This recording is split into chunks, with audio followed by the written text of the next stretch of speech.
Bon, ici, dans ce numéro-là, on dit démontre que les triangles X, V, W, le triangle qui est ici, et V, Z, Y, celui-là qui est là, sont semblables. Vous voyez, j'ai déjà commencé à préparer mon travail. Là. La principale difficulté ici, c'est que mes triangles sont un dans l'autre. Donc, encore une fois, on vous invite à les redessiner. Donc, je vais emmener mon petit ici, mais ça donnerait, j'emmène lui ici comme ça. Ils ne sont pas dans la même position. Je dois remarquer que pour les mettre dans la même position, j'ai des petites modifications à faire. Entre autres, en ce qui concerne celui-là ici, je vais devoir le retourner horizontalement. Puis par la suite, je vais devoir le faire tourner à peu près comme ça ici. Donc, je le fais tourner comme ça ici. Oh, attendez un petit peu. Je le fais tourner comme ça ici. Et là, à ce moment-là, quand je l'amène d'un côté de l'autre, mes triangles sont placés pas mal dans la même position. Donc, donnez-moi 30 secondes. OK. Donc, mes deux triangles sont placés dans la même position. Là, il faut faire attention. Si je reprends mes informations, là, V, W, X, ça va. Je vais aller mettre mes mesures. Ici, ça vaut 6. Ici, ça vaut 8. Et ici, ça vaut 8,6. Je peux remarquer qu'ici, j'avais ce petit indice-là. Même indice qu'on retrouve là. Ça veut dire que ces deux angles-là sont identiques. S'ils sont identiques, je n'ai pas le choix. Je dois venir le placer ici. Donc, ici, ça doit être Y.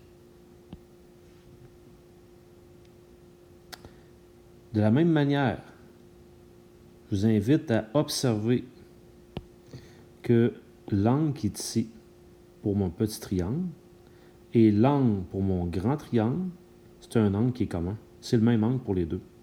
Donc, ça veut dire que l'angle V qui est là, il faut absolument que j'aille V ici. Donc, ici, j'ai V. Et donc, par la bande, j'ai assurément ici Z.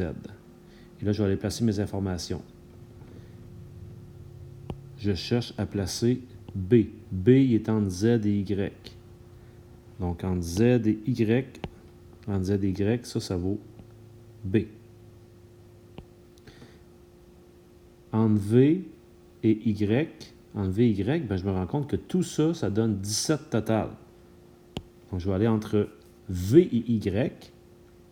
C'est ici, ça vaut 17. Et pour VZ, ben là, je me rends compte que là, ici, là, j'ai pas de mesure parce que là, c'est une somme de 2.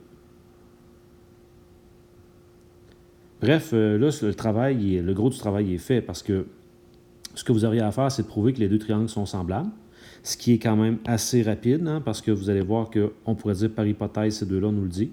On nous dit qu'ils sont semblables, ben, qu'ils sont identiques dans le fond. Et le sommet, ben, en fait, l'angle qui est ici, du petit triangle et l'angle du grand triangle, c'est un angle qui est commun. Donc, par AA, vous allez être capable de prouver qu'ils sont semblables. Et une fois qu'ils sont semblables, on sait que les côtés homologues sont proportionnels. Alors, ce que je pourrais faire, c'est de me dire 8,6 sur 17 égale 6 sur son correspondant qui est ici, que je ne connais pas.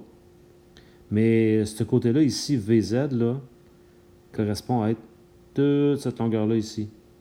Donc, une fois que j'aurai trouvé la longueur de VZ, je pourrais venir soustraire 8,6 et ça me donnera ce qui me reste ici pour le petit A.